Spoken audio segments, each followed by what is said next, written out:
Longer than expected because Friction was tardy. So I played for 2 hours and I was really into it because I got to play all those records that you kind of put aside when you only got a 45-minute or an hour set. And I ended up playing a whole lot of trendy dubstep. It's so trendy, I just can't help myself. No, I really fucking like it, you know. And we've been playing it and making it for years. And yeah, I played a bit of housey stuff as well. So did Noisier, you know. It seems like you can get away with playing across the board now, which is about time, because we've always kind of done that and we copped a bit of shit for it at first. And now I hear other people doing it, I'm like, you know, it's really good. So yeah, good set, good times today. Better than yesterday. I played in Torquay. It wasn't so great.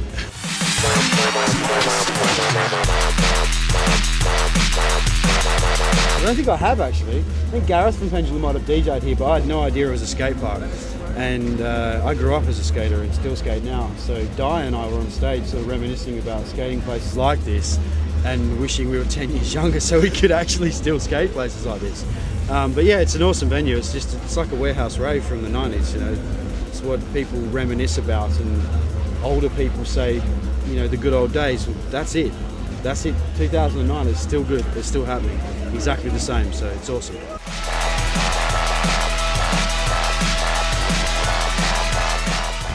Looking forward to playing to a hometown crowd. Not sure. It's always really hard for us to go home. We spend most of our time here, and they're so bloody critical. There's you know, anyone in Australia that sort of gets out there and does something and tries to make a go of it tends to piss off the majority of people who can't be bothered doing the same thing. Tall poppy syndrome, they call it. So I'm looking forward to going home to playing where we started, sort of where we sort of grew up and where we came through musically. But it's the hardest place in the world for us to play. So pressure is on, man. I can't go home and just roll it out. It has to be incredible because Australians are hard people to please musically. Anyway, yeah. The first Pendulum gig was at my club that I managed in Perth, and it was supposed to be a live PA that Rob and Gareth were doing, and there was a computer malfunction which resulted in Rob kicking his hard drive down the street at 4 o'clock in the morning. And so I ended up DJing their tracks that they'd made individually. Rob had made half, Gaz had made 3, I'd made 2, all on our own, and I played them, and that was the first set, and we were billed as the Pendulum Recording Boys, which was so whack. And other than that, I mean, we all played in punk and hardcore bands before that, so we'd been gigging since 95 in a different capacity. But my first ever DJ gig before Pendulum was playing Deep House. I'm not afraid to admit it. In like a wank bar upstairs at a nice club, and I'd never play Deep House again after that. So I still have all those records as well. Shit.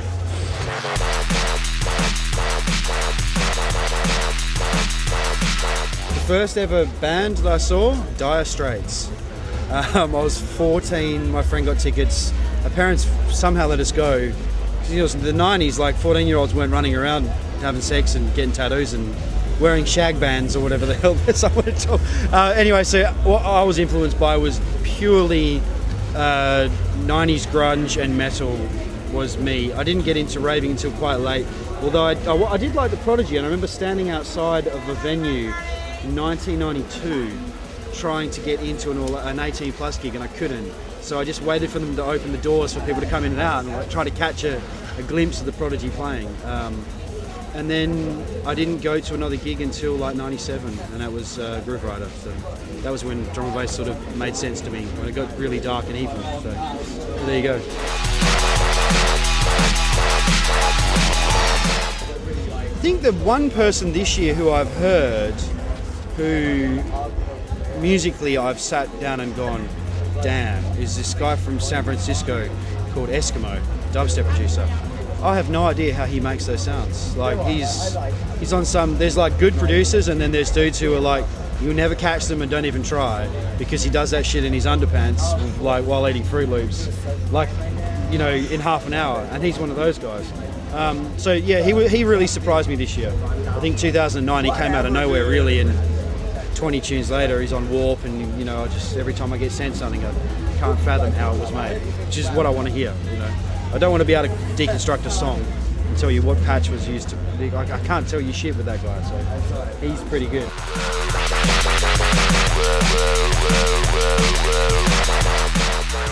It's all about Bristol.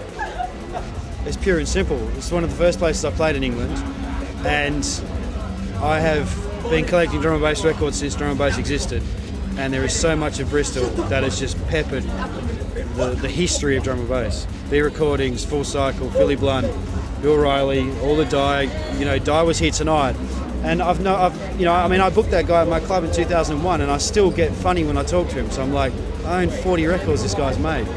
So I think Bristol has a very deep musical history that maybe even locals don't even know about because it's 10 years ago, but it's just so much music that's come from here that has affected people as far away as Perth.